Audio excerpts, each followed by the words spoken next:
my channel. So today, this is my first cooking video, and I know this sounds fancy, but we are going to be making mozzarella crusted chicken with bruschetta and asparagus, and bruschetta is pretty much just a fancy word for tomato topping in the sense, so just so you guys know that too. Okay, so I'm going to tell you guys everything you need for this video. You're going to need mozzarella cheese, breadcrumbs, butter, pepper, salt, a tomato for your bruschetta, and asparagus. And of course, you're also going to need chicken, which the first step is you're going to preheat your oven to 425, which I have already done. And we're going to be making 2 chicken breasts for this recipe. So if you want 4 chicken breasts, you just need to double. The breadcrumbs, cheese, butter, salt, and pepper, because those are the ingredients for the chicken top. Real quickly, I also forgot to mention you're going to need a bowl, a pan obviously, and a cutting board and a spoon. And you might need some measuring cups too, and a couple other things here and there. But the first thing we're going to do is take some butter, and we're going to put 2 tablespoons of butter in here. So measure that out as good as you can, like this. I'm just going to kind of put it in here. Okay. Then one more. It's okay if it's a little bit more, it's not going to hurt anything. Okay, now we're going to melt this in the microwave because your butter has to be melted. Sorry, that was kind of loud. Sorry, I have to ask a question to my mom. How much do you put this in the microwave for? You're going to put it in the microwave for 1 minute. 1 minute? Mm-hmm. So put it in the microwave, and then you're going to get a paper towel, and you're going to cover the bowl so it doesn't splatter all over.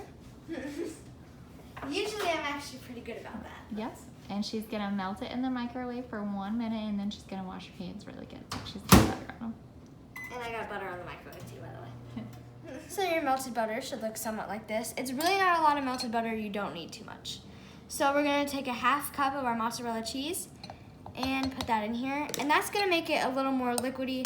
Melt it a little bit because that is going to make the recipe taste better, and make sure that the breadcrumbs and everything get mixed in those. Also, the breadcrumbs are a specific kind called panko breadcrumbs, not normal breadcrumbs, so make sure when you buy this that you keep that in mind. So they should look somewhat like this. They're mixed together pretty well. You can see they're a little melted, but not too melted. That's perfect, yeah. And now you're going to take a 4th cup of your panko breadcrumbs, and you're going to put that in here and mix that with your mozzarella cheese.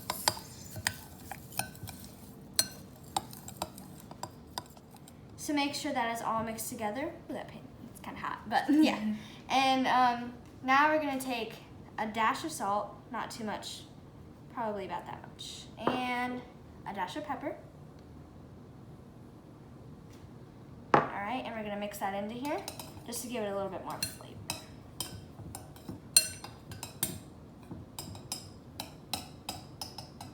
And now our chicken is finally involved in this. So literally all you're going to do is take some of this and just put it on top of your chicken and pack it down, just like that.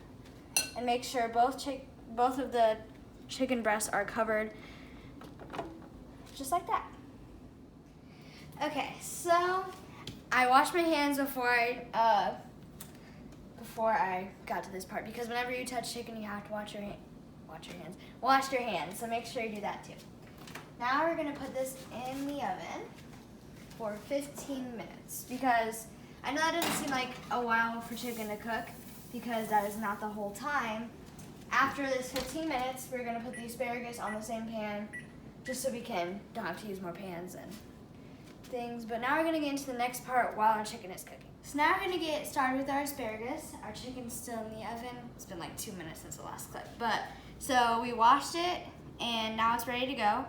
So what we're going to do is, you don't even really need like a knife for it. You could honestly just pop the stems off. It's just easier to use a knife. And I'm just using a bigger one because that's what we're gonna use for the tomato later. So, no, I don't use like a huge knife for this or anything. So you're gonna cut, whoops, pooper. You're gonna cut 1 inch or 2 off. So I'm gonna cut like this much off of the end of my asparagus. And that's all you really need to do. And then it'll be ready to cook. So our chicken is not done, as you can see, but the asparagus is done, and like I said, we're gonna put them on the same thing. make sure you use oven mitts for this. Just saying if you didn't realize that. The asparagus isn't done, it's just prepped. It's prepped. There. Hold on, I'm just gonna make that a little bit. Okay. So now we're gonna take the asparagus and set it out on here. Yep. Very carefully because it is hot.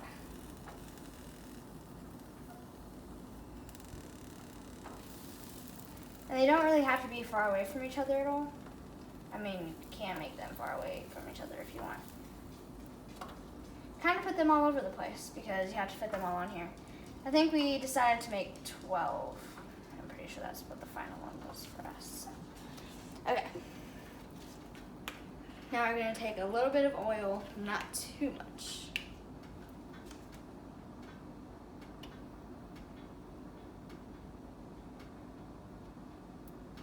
Just kind of all over. Oh, that might have been a little too much, but okay. And now we're going to take some salt and pepper. Also, if you need to get some of them in the oil a little bit more, like I put way too much in that side of the oil, so I just kind of spread them out like that.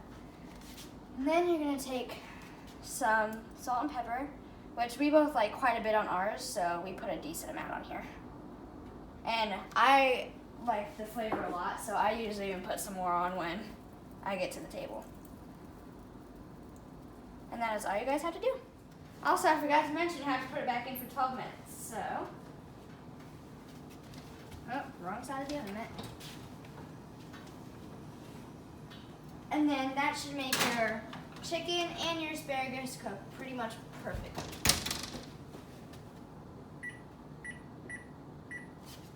So now, like pretty much one of the last steps of this recipe is to dice the tomato for the bruschetta. And it's not really bruschetta because bruschetta is like oil and basil and tomato, but me and my mom don't really like our oily chicken. You know, we just don't like that. So we just use diced tomatoes. And make sure when you cut this part, it's not even on the bottom, so make sure you have your hand over it or your hand is away from the knife. And then after you do that, you'll have flat surfaces on both sides, and you're just gonna cut the ends off. Just like that. Once again, making sure your hand is far away from the knife. And now, pretty much, you're just gonna try to cut them into as small pieces as possible. Just wanted to show you really quickly, this is somewhat what your tomatoes could look like. You could even have them just a tiny bit bigger. I don't even really like tomatoes that much, but I will say it gives them a decent flavor being on top of the chicken. So we just don't do normal bruschetta. And so now all we have to do is wait for our chicken and asparagus to cook, and then we will give you guys, or we'll plate it and then give you guys a final taste test. And when you cut the tomatoes, definitely make sure you have parental supervision. Just saying. I just realized I did not really say that. I mean, I've said it before, but I did not really say that before I started dicing the tomatoes. So just saying, have parental supervision. The chicken looks like it'll be done in about 6 minutes from when I'm recording this. A quick little story time really quick. I'm just hoping in the last, we only have like 3 minutes left for the chicken to cook, that the power does not go out. Because last time I tried to make this recipe, the power went out just as the chicken was like halfway through baking, or cooking, not baking. And yeah, so I just thought you guys would know that. And then, since we were making a nicer dinner, we took everything to my Aunt Carrie's house and literally just cooked it there. So it was an interesting day. This was like last week too. This was not that long ago at all. Our chicken is done. And I know this little oven mitt getup looks kind of weird, but I always like using 2 just to be safe. So as you can see, our chicken is pretty crispy, and so is our asparagus, as you can see, because it's still bubbling. Oh, this is hot. I'm at the oven. Don't worry, I didn't burn myself. Now we're going to turn this off. But if you did not get crispy chicken on the top, you first make sure you take off the asparagus, but then you can broil it in the oven for 1 to 2 minutes, but do not leave the asparagus on because it will burn. Also, make sure you have an adult cut into your chicken to make sure it is not pink, so you do not get sick. Unless you're an adult, then you can do it. But it looks good.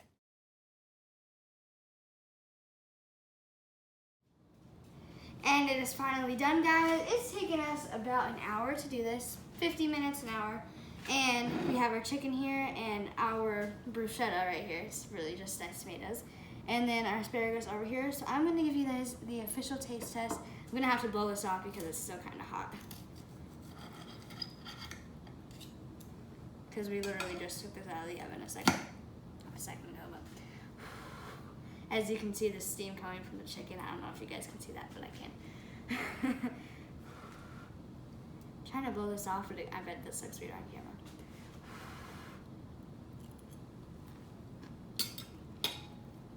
It's really good. A little hot, but good. Now I'm gonna give this asparagus a little taste test. I have to put a little bit of salt and pepper on mine because I really kind of overdo it with that sometimes, but I think it tastes good. Because I don't like just plain asparagus. I have to have something on it. Okay. Quick taste test. We did overdo this just a bit. It's a little, not burnt, but I can't get it. You know what? That's good too. And also remember you can substitute it, or don't have to substitute it, but you can also add in like mashed potatoes, baked potatoes, green beans. The possibilities are kind of endless. So we're gonna go eat now because we are hungry. But I hope you guys enjoyed this video. If you did, please make sure you like, subscribe, and hit post notifications so you can see when I post new videos. If you want to see new cooking videos, please comment down below if you liked it, because this is my first ever cooking video and I'm proud of it. So I hope you guys enjoyed this video. Thanks for watching. Bye guys.